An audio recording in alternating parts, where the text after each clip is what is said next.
You're listening to Cards to the Moon, a podcast about trading cards from both a collector and investor perspective.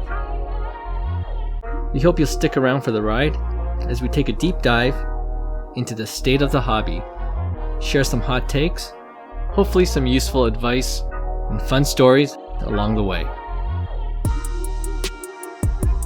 All right, we are back with episode 9 of Cards to the Moon, and unfortunately, Hyung, John, and myself, Clark, are not recording this episode at the National, where so many of our hobby peers are currently. So guys, next year, we're planning on going when hopefully there's no restrictions on flying abroad, right? Absolutely. Yes, 100%. I'm in. Nice. Okay, well, before we get into today's hobby headlines then, a question about the National. Do you think there's going to be some kind of resurgence in the hobby after a big event like this? I ask because I heard recent stats are that almost half of the people registered for the National this year are attending for the very first time. So maybe a hyped event like this, will get collectors, across the continent even more excited about the hobby. What do you guys think? I 100% think it's great for the hobby.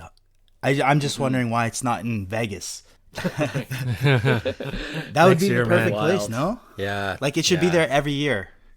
That's I think it could do wonders in Vegas. I think it goes hand in hand, and I think it just helps the hobby. Absolutely. I wish I was there because people bring out some big guns, You're told to bring a wad of cash, bring out the big guns, right? And it's good for the hobby.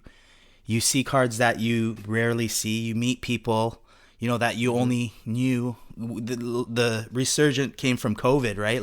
A lot of new collectors in the hobby, so you really haven't seen a lot of people, right? So I think it's great, and I think more is needed. Especially here, north, in the Canadian side, Toronto.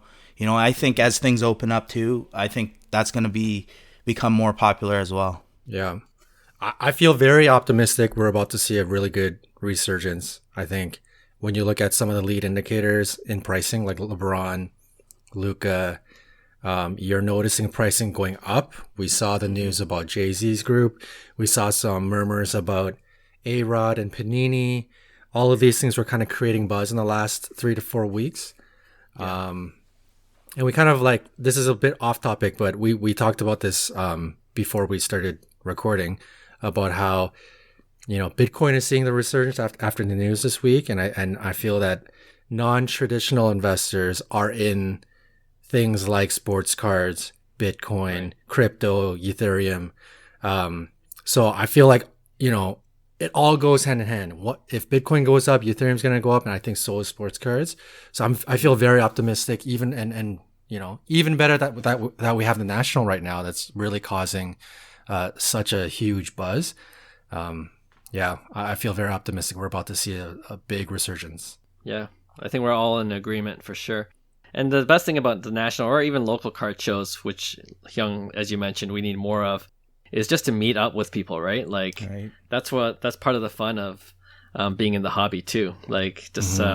Talking sports cards, and you can make a lot of deals in person as well, right? So absolutely, that's one thing I'm definitely looking forward to when things start opening up even more, going to the card shows. And definitely in for next year. Next year's National. And I think they've always had it at the East Coast, right? Or in the Midwest to the East Coast. No, I think they had it in Atlantic City, right? Mm-hmm. Usually, right, somewhere there. That's a good spot. Yeah. It's a good spot, I think too. Yeah, but I think Toronto shows, I've been in pre-COVID, they're so weak. It's not worth going. But I think there's potential. We need to change that, right? And I think there's enough people now in the hobby, especially in geographically located in Toronto, the Greater Toronto area, where it would attract, a lot. Maybe a future event, 5 card guys event, right? Nice, yeah. I'd be down for that for sure. All right, cool. With that, let's get into today's hobby headlines. So, John, you had a good idea for today's discussion that I think will help a lot of collectors, especially those who are just getting into the hobby. and that's to come up with some do's and don'ts of investing in sports cards. Each of us have certainly learned a lot over the past few years buying and selling cards, and we've made our share of mistakes too, so why not provide value for our listeners today and give at least one do and one don't from each of us when it comes to investing in sports cards. Sound good? Yep.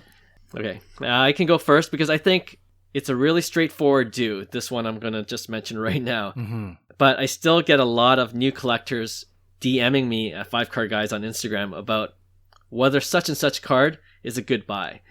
And honestly, the simple answer is to check eBay comps of recent sold listings, right? Like, I think it's a good measure of current market value. I think I have like this answer on Word, and I just copy and paste it now every time I get asked this question, you know?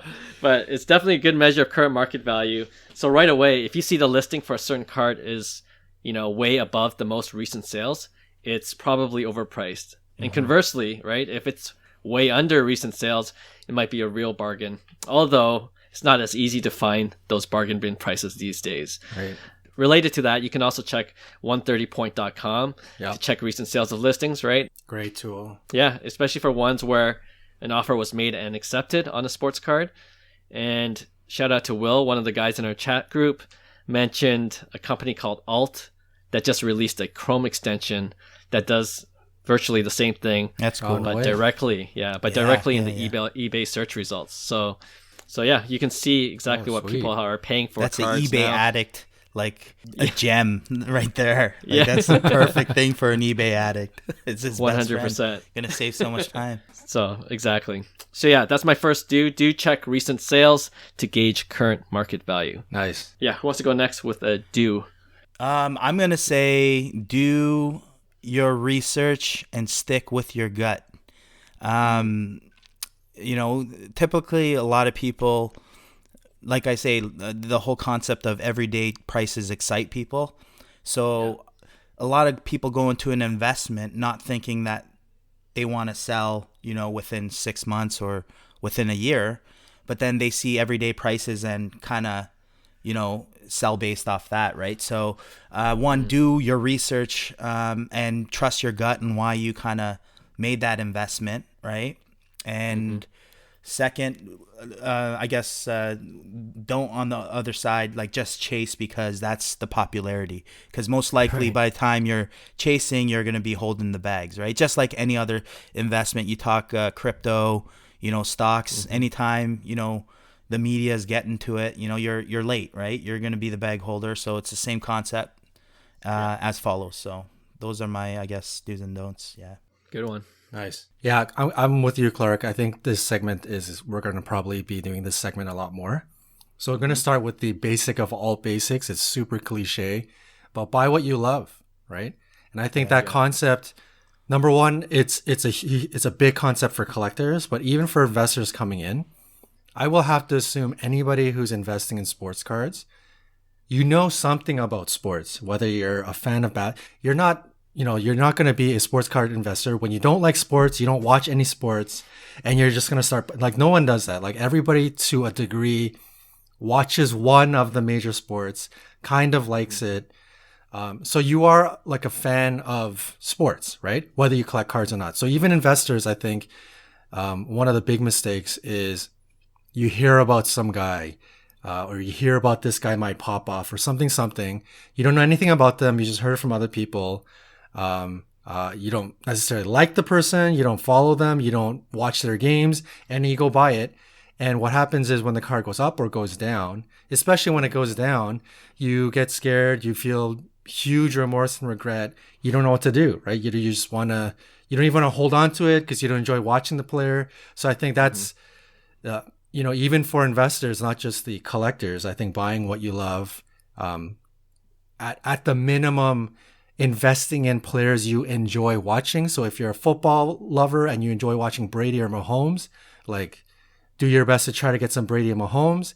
You know, if you're into basketball, you really love watching Luka or Trey, you know, like those would be your initial targets, right? Before you start to really, you know, get to some of the like obscure names. But I think buy what you love. You know, it's been a mantra for collectors, forever, but I think it also applies to a lot of investors. For sure. We say that all the time here too, yeah. Yeah, that's our quote, our motto, I guess. Buy what you love. Sure. Yeah, you can never go wrong. You can never go wrong. Yeah. Seriously. Because honestly, if it goes down to that point, you're just happy to have that card because you're a fan, right? You could just display it in your office or whatever you want to do with it, right? 100%. Mm-hmm. All right, I like those do's. So for my don't, it's kind of related to what you mentioned earlier, Hyung, about not chasing, but I'm going to be a little bit more specific because I've had experience with this, is don't spend all your investment money speculating on baseball prospects because it's a losing game because there's so many prospects out there that it's almost like a lottery play. If you're going to equate it to like buying stocks, it's like buying penny stocks. Like, so tread carefully because, like I said, there are plenty of prospects that are cheap actually, but I feel like most will go to zero, and it's one of those high risk, high reward games. Because honestly, the top prospects that do have a shot of making it, you're already paying a premium for them already, like right out of the gate. Yeah. For instance, Wander Franco, Vlad Guerrero when he came up, Ronald Acuna Jr. when he came up. Yeah. You're not going to get those at a discount, even when they're in the minors, right? Yeah. So, and I think a lot of collectors don't, or not collectors, but people don't realize that's why, prices are so like astronomically high because they are the number one prospect. So it's like that's the current going price for that. It's totally overpriced. The guy hasn't played a single minor league game and he's more expensive than like a Mookie Betts, for instance. What? Like, how does that? It doesn't make any sense. But that's the whole point. Exactly. Yeah. Yep. I remember, and if you are going to play it's fine to play that game with some of your funds, like anything, you diversify, but yeah, don't think you can hit all those prospect picks because it's so hard to do that. Right. And I've been lucky a few times. Like I've picked up an Andrew Benintendi a few years ago when he was a hyped Boston Red Sox prospect, and I flipped him maybe a year and a half later for a good profit. And the same thing with Dansby Swanson when he was a top prospect. Right. And look at those guys now. They're just, in the hobby at least, they have a very average value. Yeah. Like you become an average major leaguer, it's like your prices go to zero. It's like, so that's on the flip side, it's like the superstars get the love, right? Yeah. And that the good players, like there's so many players that we talk about that, don't get so much love in the hobby, and it doesn't make sense, right? So it's like, for sure. And that's the question: are they underrated or overrated at that point, right? Right. So, absolutely, and nice. I bet it applies to all sports, but for me, I think certainly baseball is where you get a lot of those prospects, for sure. Prospect chasing guys, right? So yeah, that's my don't. Nice, I like it. So mine is related to you guys too. So I think that the theme here is on emotion. Like, don't be emotional. I think you're supposed to take advantage of people being emotional, right? So I'm going to get a bit specific too.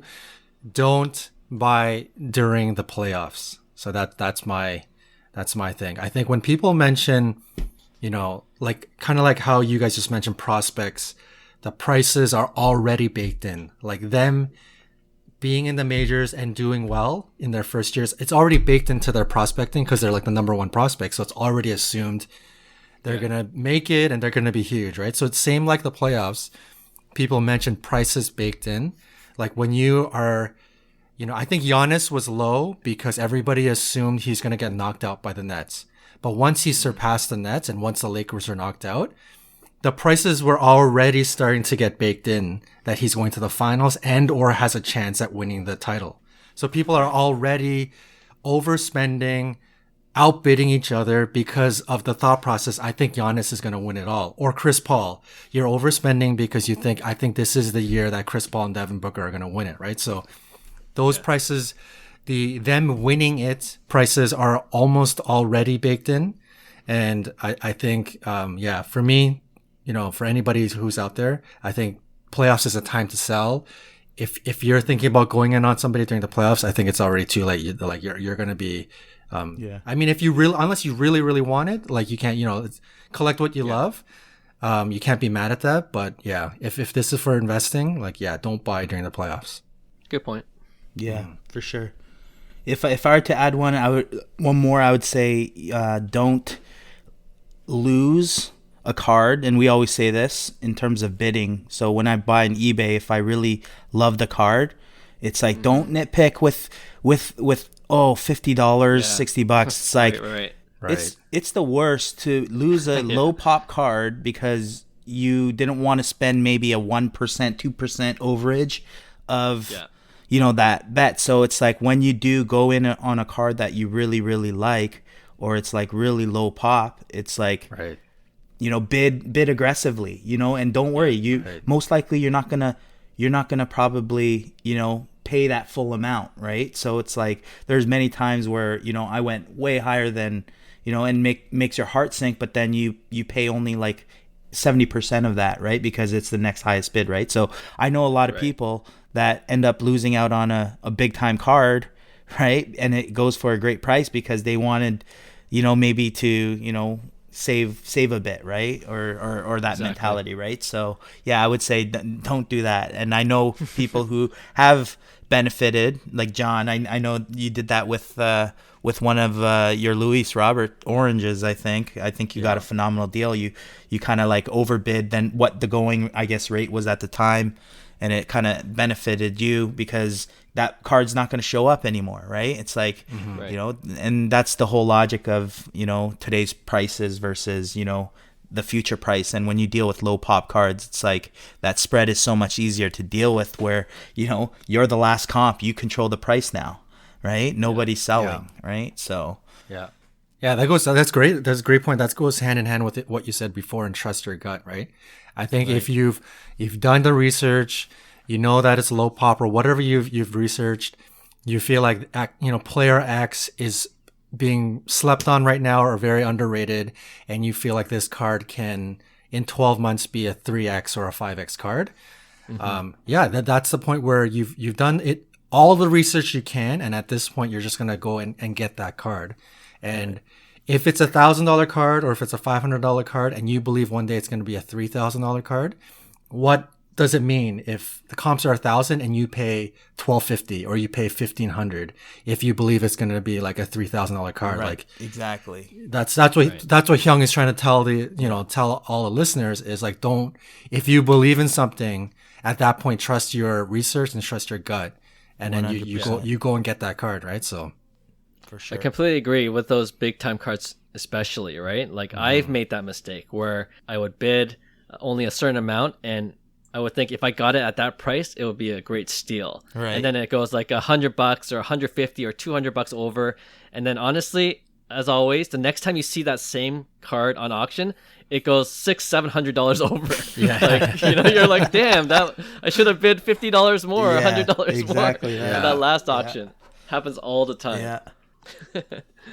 I have one more don't, and if you're thinking about investing in sports cards as like investing in stocks, I would highly not recommend people buying hits from packs or cases or boxes right when they're released. It's essentially like buying a stock on their IPO day. It's gonna pop, and it's just there's already someone's going to buy it. Like people with cash are going to buy those cards, and it's going to just be inflated. They're usually always inflated, right? And 100%. If you really like the card, I would just wait a little bit, and usually they tend to come back down to a decent level. Right. So if you look at great point. Like if you look at the trends, generally it's about a month, right? So anytime a new product releases, I would say don't buy anything raw. Don't buy any singles.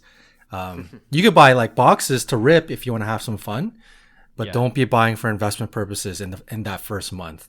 And some classic examples recent is like the first launch of a LaMelo product was the hoops, right? I think the LaMelo hoops raw right when it came out was going for $300. I don't even think it goes for that in a PSA 10 form right now, right? So that's the difference between day one versus like how long it's been now, 6 months. Yeah. Conversely, if you rip a box and you hit one, it might be a good time to sell. Right away. Yeah. You get the best value at that point. For sure. Cool. Any other do's and don'ts before we proceed? If not, I got more, but I think I'm gonna save them for future segments. I was gonna say this can easily be a reoccurring segment. Oh, for sure. Yeah, I think so. Yeah, but I like it. I like the idea, John. So thanks for bringing it up, and yeah, we'll revisit this. All right. So our next segment is Fast Five. We're bringing it back this week, and to remind our listeners of what Fast Five is, we are going to list 5 players, and we'll say whether we would buy, sell, or hold on them as sports cards investments. Okay? So player number 1 is Chris Paul. And I'm putting up Chris Paul because now that the NBA championships are over, I know there was certainly a lot of hype with Chris Paul. So close to winning his first championship. Definitely a Hall of Famer in the near future. But with the NBA playoffs over, with who knows if he's going to make another run. He's getting up there in age. Do you think it's still a good investment to go in on a guy like Chris Paul, or is it just too late at this point? Because Devin Booker, his teammate, will always have value. He's going to be a hot player, and everyone's expecting a lot from him in his young career. But yeah, Chris Paul, what do you guys think? I think based on his prices, he's. I think he's a buy. I think he is a little overpriced, I guess, for the market right now where, there was a lot of hype. But I think if we're looking at it from more of a long-term investment, I think, these are the guys that are still affordable, and these guys have led or left their mark in the NBA. And you look back at, the Magic Johnsons, the John Stocktons, the Karl Malones, all those guys we grew up, watching and seeing, and that's going to be the same for the next generation, right? These guys are, superstars of our generation that, he's like 11-time All-Star. That's not an easy feat, right? And, for him to be, I was happy for him. I wish, he could have, snuck one away, but at the end of the day, he's a superstar. So I'm if we're talking buy at the dip, but yeah, overall just the buy in general, yeah. Yeah. Mm-hmm. Yeah. Point guard is a buy for me, 100%. Anytime you have playoffs, usually pricing will show that immediately after a championship is won or the season is ended, prices start to go down. And I'm going to assume, I haven't checked Chris Paul's prices, but I'm going to assume it's gone down quite a bit versus probably in the middle of the playoffs. People are probably now worried. Okay, I think that was his chance. Like you kind of mentioned off the hop, Clark. I think that was his chance. He's getting up there in age. I don't think, he may not come back to the Suns. I don't think he's going to have a chance to do it again. And people are going to start dumping. And I think this is a great time to buy. And I say this with some, caution. This is not a, quick flip buy. I think Chris Paul at this point, you're looking at one of the greats of all time. So it's kind of like investing in Tim Duncan or Dirk Nowitzki or Dwayne Wade. This is going to be a long-term hold. He's going to go down as one of the greatest point guards of all time. Certainly, in my opinion, he's definitely in the top 50. And I think towards the end of his career, which could be the end of next season, I don't know. It could be 2 years from now, at most 3 years from now, when conversation starts happening about him being top 50, him about to retire, there are going to be points where his card prices could, peak. It's going to be a while, but, let's say Hall of Fame induction or whatever. But if you're a fan of Chris Paul, I think right now in this offseason this offseason would be a great time to buy. And I think his prices will slowly start to move upwards in the next, 1 to 3 years. So I'm a buy for sure. I'm a buy. Cool. Yeah, I think it's going to be a sweep. If the prices do go as low as we think they might, especially in the off season, there's definitely value to be had. But I just want to talk to the ones that do have it and are or might be panicking now in terms of the pricing of his rookie cards. It's definitely the worst time to sell. And for all those reasons you guys mentioned, with his career stats when all is said and done, at the very least he's a hold if you have him. So hold and I think tight. it's pretty low pop too. I think it's like super low card, pop. Sure. Yeah, like so it's not like, I don't think prices can really be that volatile, because I don't think I think the people with the same mindset, with that low of a pop, I don't know what it is, but I want to say like 250 in paper and 250 in chrome. And you know what? That's super low, like in my opinion, right? Really so like low.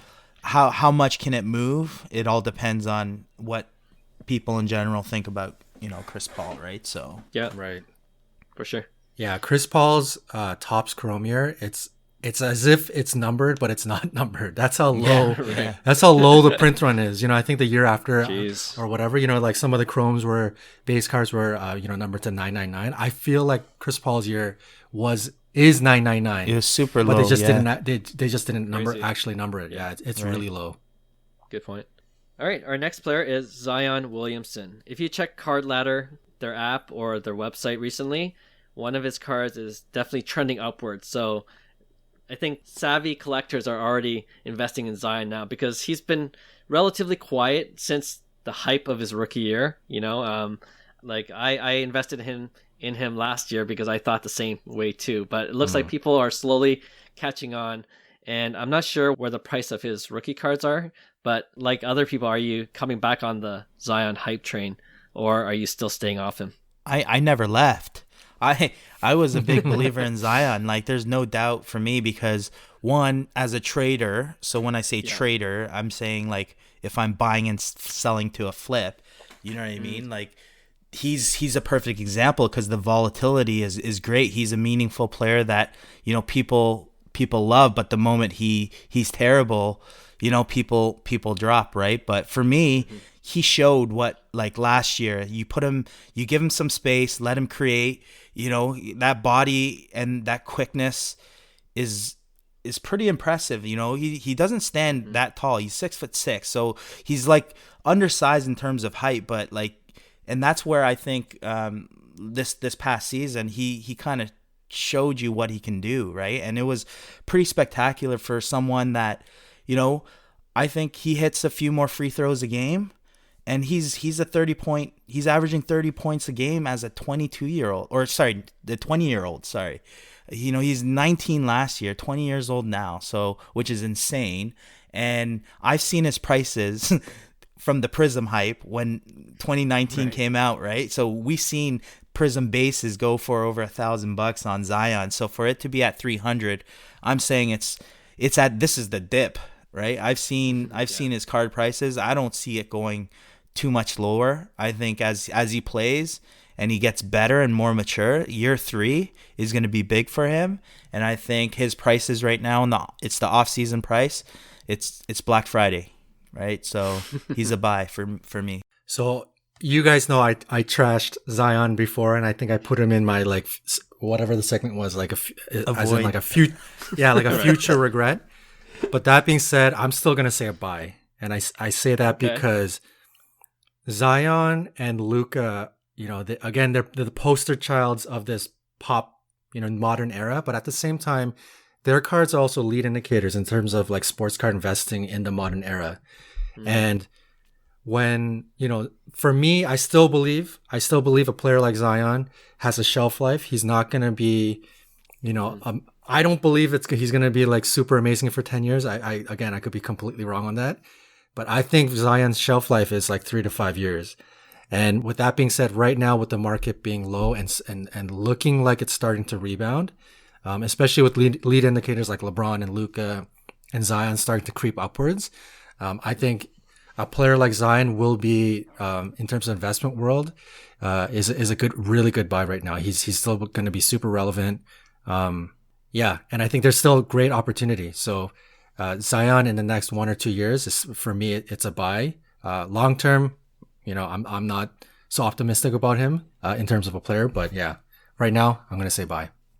Okay. Surprising. I'm surprised by that answer, but after you trashed him, and we know what you said about Giannis last time, so oh man, yeah, never living that down. But for me, Zion is a buy for sure. I actually agree with you, John. Like, I bought Zion last year, his Panini Select light blue prism, nice, for a pretty sweet price, and I'm totally expecting to flip that in the next 2-3 years. I think he's going to have a lot of highlights in the next few years. But yeah, I'm a little worried about just the way he plays, and especially if he starts dunking, like was a little bit reserved, especially when he played the point guard kind of position. But yeah, I think he's going to step it up this coming season and the season after that. So there's plenty of opportunities to buy.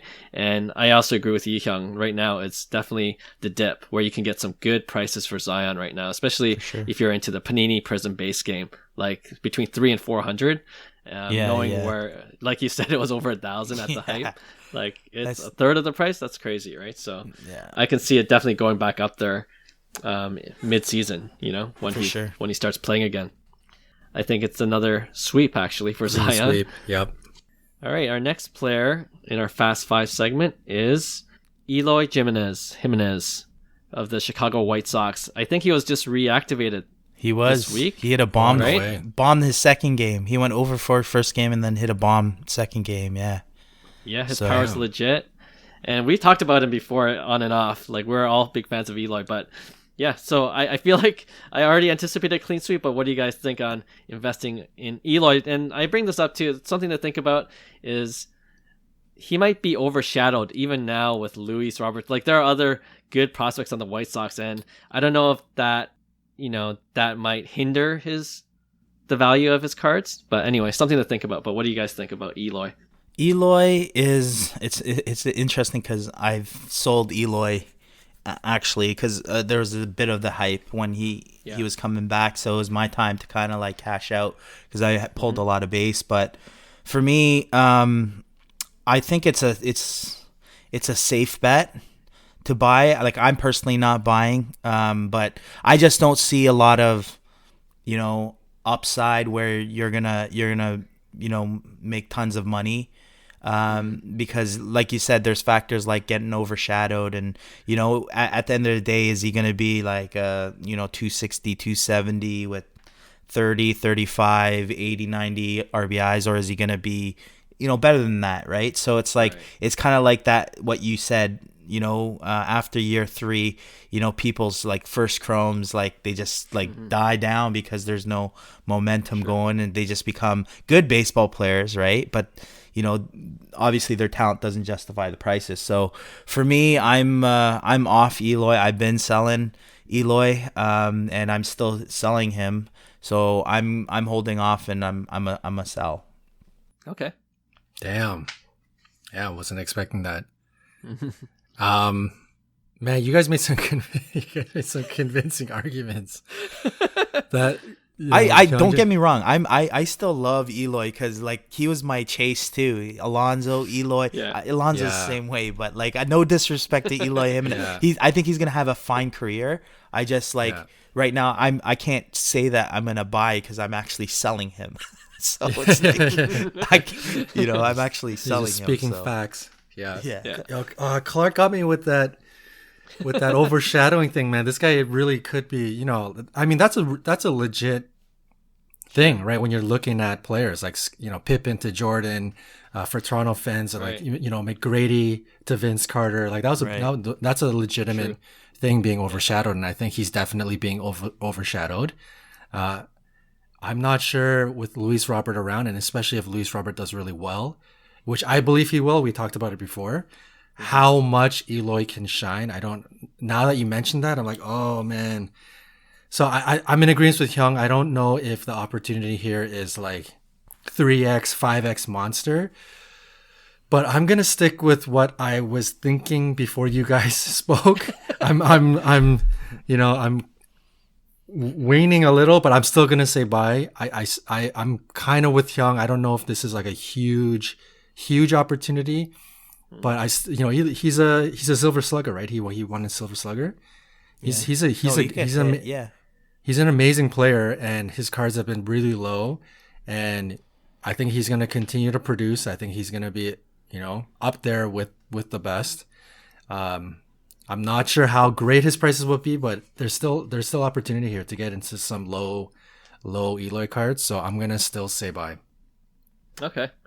I didn't expect any of this to go the way it has. I thought Hyung would buy, and then John and myself, but I am going to say buy just because I compare him a lot to a guy like Rafael Devers, and I bought him early this season because because I know I know that they can hit, they can contribute to the teams that they play on, and they're gonna have solid careers, and both of them can mash. Like everyone likes home run hitters, so and they play for great teams. So for all those reasons why I bought Rafael Devers, same reasons why I would buy Eloy Jimenez, and I think the hobby's going to pick up to the point where people are going to look for these kind of investments. It's not going to be maybe the most obvious ones, but they're going to say like, oh, this guy's a 3,100 hitter, and oh, the White Sox are in championship contention, and they'll look at Louis Robert prices, or and see that it's just too high for them. So I think there'll be definitely investment opportunities for a guy like Eloy, where you can make a buck. You might have to hold on to it a bit longer. Right. But I still think there's opportunity, and he had that pedigree too. I think coming up to the big leagues, he definitely was a top 3 prospect. I think. Right. He was mashing in the minors, man. He's the real deal. He's a good. I think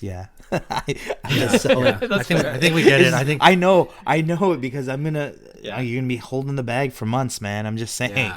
If you're going after like a big risk reward, this is not the type of player you go into. But I mean, don't get me wrong. He goes and hits 25 home runs in his first. Prices are. You're probably gonna make some money, right? But like, if he goes and does what he's gonna do, I just don't see. That's it. I'm not trying to justify it. Sorry, because I still like him. It's like I'm still back and forth because you guys are a buy. It's like I'm kind of a buy on him too. But then I'm like, listen, I think he could hit 40 in a good year. I think he could hit 40. I think so. I think so. Yeah, I believe that with the protection. Got that ceiling for sure. With the protection he has. Well, that's the thing. It's like, how many home runs can a team hit, right? And with all the players that hit home runs, somebody has to get out, right? So it's like it becomes overprotection almost, like it's counterproductive. Everybody hits the equal amount of home runs, right? Yeah. True. It's so funny. All right, next player, also in MLB, is Gleyber Torres, and I bring him up because we know guys in the Yankee system, if they have Aaron Judge, for example, the market is pretty hot for Yankee prospects and Yankee rookies that do well. And Gleyber Torres was one of them when he got traded from the Cubs, I think, to the Yankees. And the hype was unreal the first season and a half. But certainly since then, he's been average. There's been criticism that he could only hit against Baltimore Orioles. And if you take those stats away from him, he's a very mediocre player. But hey, they're gonna play Baltimore Orioles a lot in their division, right? So all the stats count the same. But how about for a guy like Gleyber Torres? Are you still in on him or what?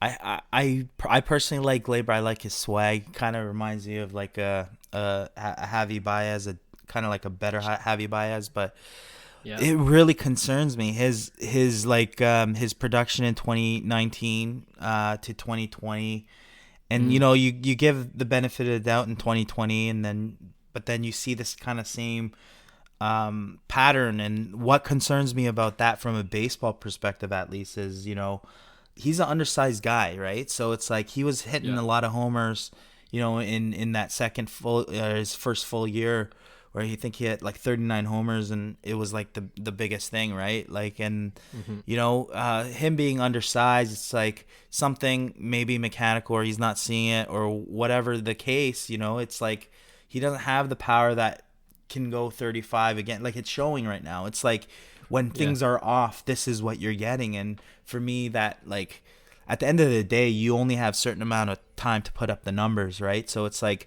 it's very concerning for me, and I'm a huge Gleyber fan. Like I root for him. I have his heritage actions. I have a few other Gleybers for my personal collection. I hope he does well, but personally, I'm a sell. I've seen his prices were pretty. He was the guy back in 2018. It was him. It was Acuna, Gleyber, Ohtani, pretty much, right? And Gleyber was, Soto, and Gleyber was kind of like the guy there, right? So I've seen his prices come. So we're at the ultimate low, I'd say, at his prices, and I don't see it I don't see it picking it up to where it was. So I'm a sell on Gleyber. Okay. Yeah. I'm gonna say hold. I like to add on to Hyung's point right at the end.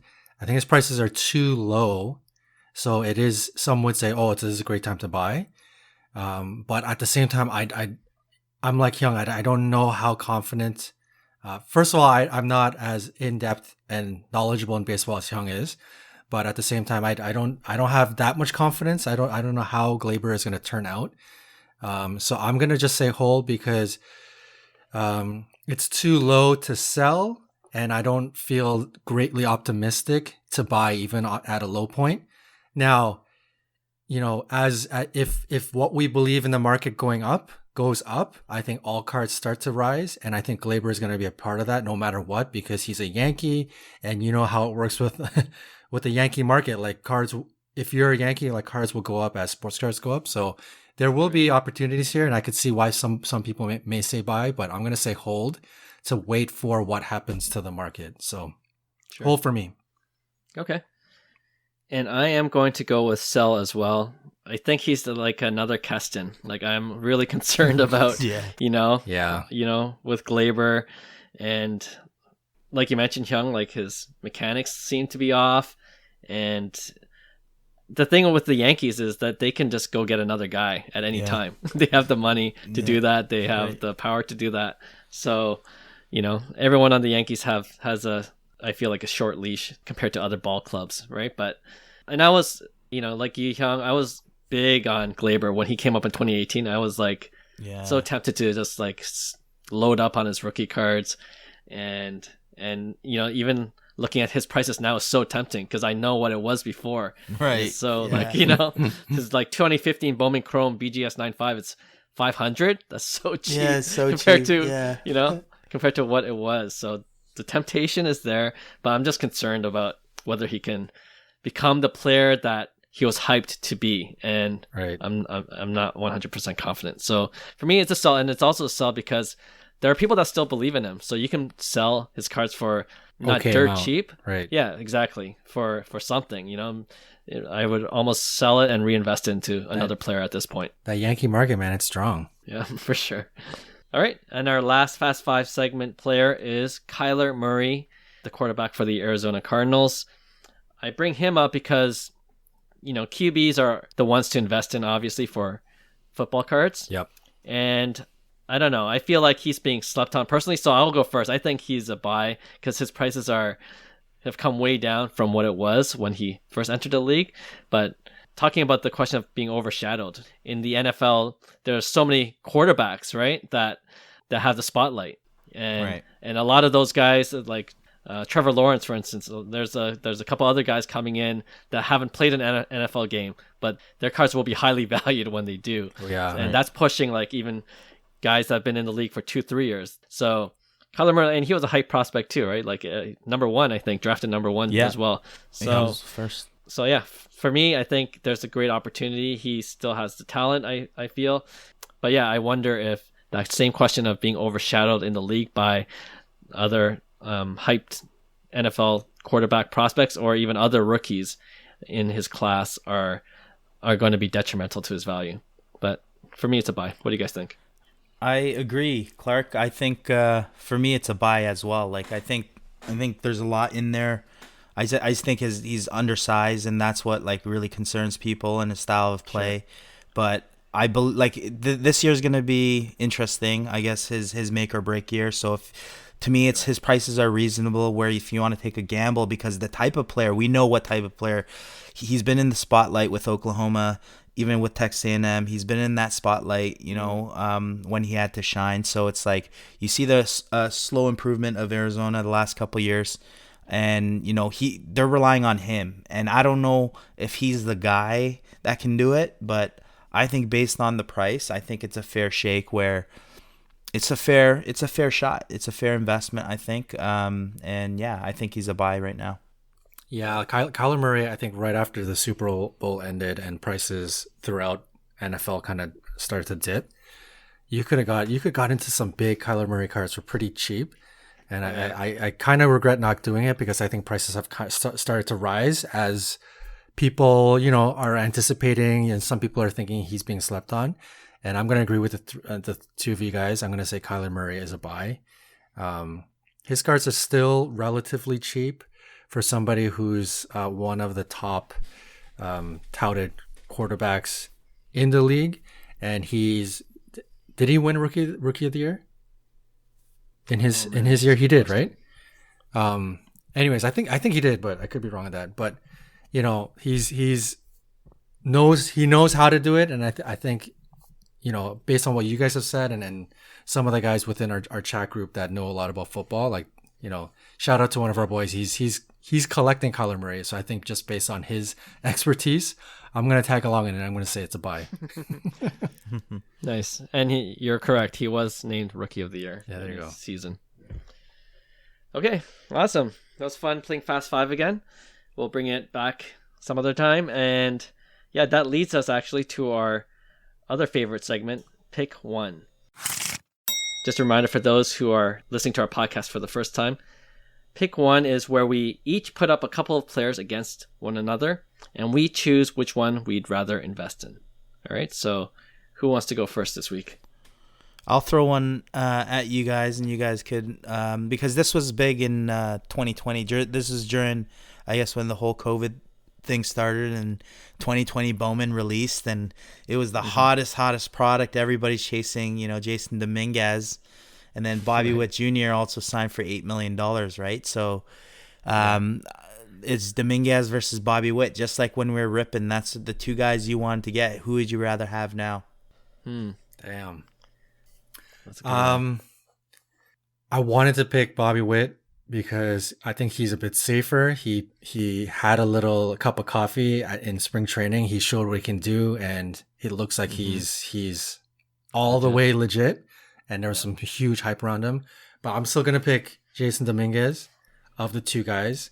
I think his I like risk reward going for a home run, and I think he has the bigger upside to really start to multiply your investment. And plus, we mentioned it before, the Yankee market. I think the Yankee market is so strong on hype and players and prospects. And you'll always have a lot of more eyes on it than you would a standard player in a smaller market. So for that reason, between like a 50-50 shake, I'm going to pick Jasson Dominguez. Yeah, I thought this would be a really easy one for me. Like I was going Jasson Dominguez all the way, but he's like super young when I did his research. He's 18, man. He's 18. A kid. Yeah. So he looks like a monster. He's ridiculous. He looks like a beast, yeah, for sure. But oh man, even now I'm flipping back and forth. But I think I'm gonna go Bobby Witt. In one of the past episodes, I'm not as much of a gambler like you guys are, so I'm gonna go for the safer pick, and I think the safer pick is Bobby Witt. And looking at the prices now, and we talked about this even earlier in the episode, like some baseball prospects, the prices are already baked in, right? And they're both top tier prospects, but if you look at them comparatively, like the prices are definitely much lower for Bobby Witt Jr., and he's still a top prospect. So I think I'm gonna play it safe and go Bobby Witt and feel good about making something off of it on a flip. But I love Dominguez. I love the potential, and I love that he plays for the Yankees. So it's definitely not a easy answer for me, but Bobby Witt. I'm interested to hear what Hyung says.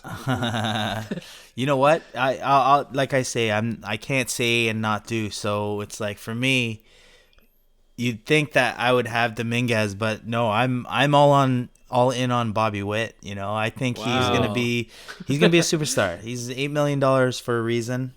And I like at one point he was so notoriously cheap. When the hype died down after 2020 Bowman, it picked up now.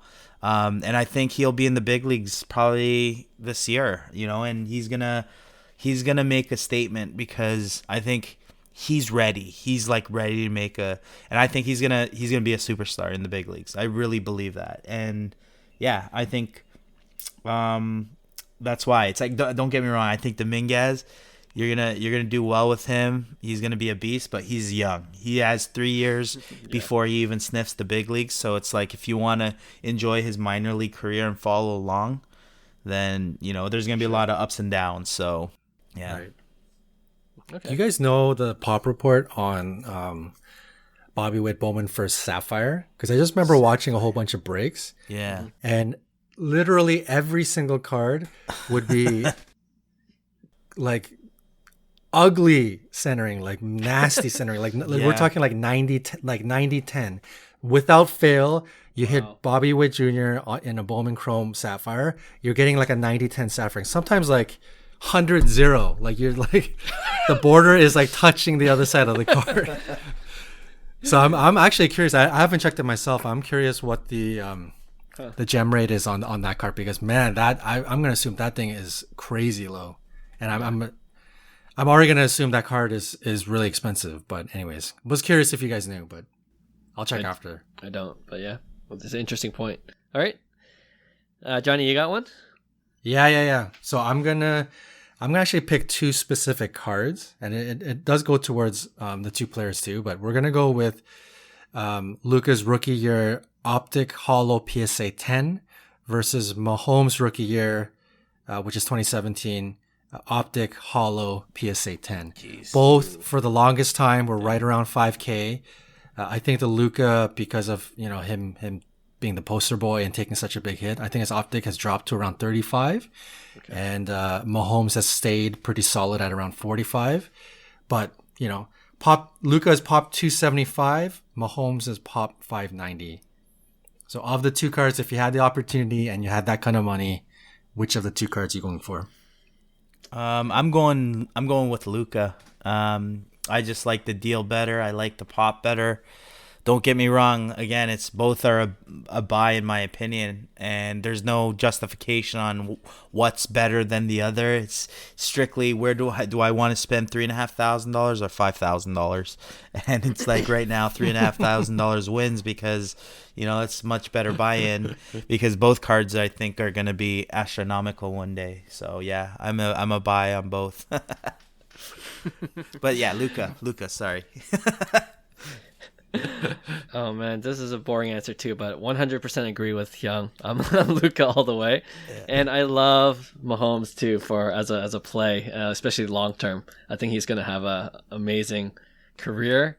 I think he might even rival Brady when it's all said and done. Like I'm so high on Mahomes, but right now, like based on the stats you just mentioned, and in terms of pop report and how much it's going for, the better deal's Luka. So it's an easy one for me, and it's basketball. It's still more of an international sport than football. So that also is a factor for me as well. Oh, you guys got me. I was going to clean sweep it at Luka, but you know what? Just to not make it a sweep, I'm going to pick Mahomes. Okay, and why? So for Mahomes, the reason I'm going to say this is why I like the Mahomes card is Optic in football is still really huge. Like when you're talking some of the bigger popular cards of like main rookie cards, Optic is still very popular and it's still big in football. In basketball, Optic for some reason has taken a huge hit in terms of brand power and all of that stuff. So when you're talking two potential future GOATs, and there's no wrong answer here, I think Optic as a product in football being as strong as it is, and you're talking Mahomes, even at 4,500, it's a lot of money. But if you're in that ballpark and you're gonna chase GOATs and you're basically staring at like a future Tom Brady-ish type player in the face, and you're going after his like one of his main silver cards, low pop. Yeah, I'll pick Mahomes Optic Holo. Okay, such a sick card, both of them. The Optic Holo. You can't lose with either for sure. Yeah, 100%. Yeah, that was a hard one. All right, so it's my turn, and I'm going to go back to just choosing two players, but the guys I am putting up against each other are Bradley Beal versus Russell Westbrook. Teammates, but who knows what's going to happen in the offseason. And why I chose these guys is I feel like those guys are just both underrated for who they are and what they've done. And, they're kind of in similar boats too, right? They're looking for a championship. And they've been playing on, rough squads over the past few years. And, them playing together this year didn't go the way they thought, I'm sure. But, they're both studs in my opinion. And I wonder if it just takes either of them going to a championship caliber team to change things around in terms of hobby value. And I could see both of them having that impact if things just work in their favor. So Bradley Beal or Russell Westbrook? I'm going with Russell Westbrook for me. Couple reasons. I think overall Russ has had the better career, longer career.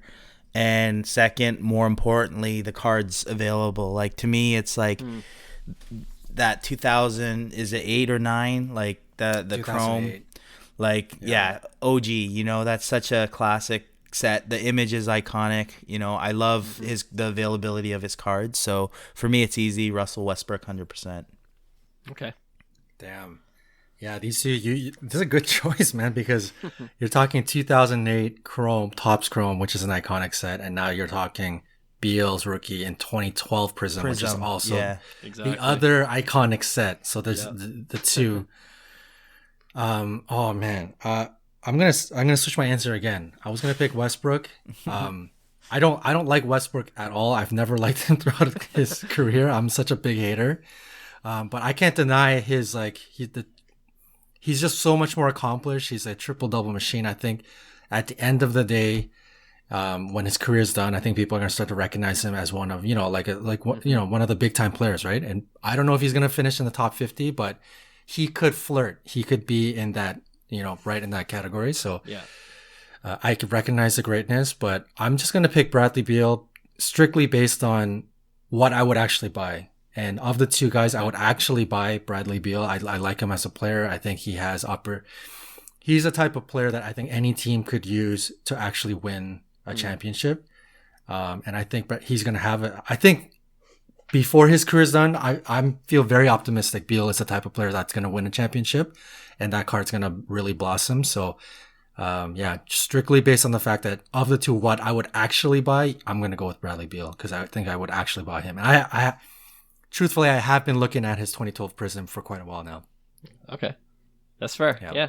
I had to think about this one too, but I think I am going to go with Russell Westbrook as well. His athletic ability is ridiculous, and I think kind of what you mentioned, John, like when all is said and done, people will look at his career and just marvel at his accomplishment. Like you can't deny it. Sure. And I love Bradley Beal too. Like I think he's so underrated, but he almost has like that Damian Lillard effect. Like I don't know what he has to do to get even more respect. Like if you look at his stats, especially over the past season and the season before that, he's top 5 scorer, and he's so like no one talks about Bradley Beal like the other guys in the top 5 list. And I don't know Chris what he has to do. Yeah, CJ McCollum, like these guys will never. All those guys are in the same group. Exactly. Yeah. So I don't know what he has to do more other than win a championship and take the winning shot. No respect for Bradley Beal, in my opinion. Not enough respect for Bradley Beal. So I don't know if that's going to change anytime soon. I hope it does. But with Russell Westbrook, he's kind of polarizing. But people who love him, and people who hate him. But he's still going to be popular at the end of the day. Yeah. And he had his card was completely tanking, right? Like, I think everybody just assumed, okay, the career's over. He's at the tail end. He's a complete scrub. He can't hit a jumper anymore. And he just had a monster resurgence this year. Yeah. And his cards have come back up, right? So, I think that's really making people change their minds about who Russell Westbrook is at the end of the day, big picture when his career's done. So, yep, for sure. Yep. All right, guys, that is a wrap for this episode. Another fun one for sure. We'll definitely try to hit the National next year. But right now I'm going to look at the videos of people who are there and just kind of so jealous. Just FOMO all the way. Enjoy it, but suckers. We'll see you next year. All right. Thanks, guys. We'll see you next week. Thanks, everyone. Hey, thanks for listening to Cards to the Moon. We'd really appreciate you subscribing to our podcast wherever you listen to your podcasts. And you can also connect with each of us on Instagram at 5cardguys, or you can follow Hyung at Integrity Sports Cards, or John at TradeU at Recess. You can also check us out at 5cardguys.com. Thanks again, and hope to connect soon.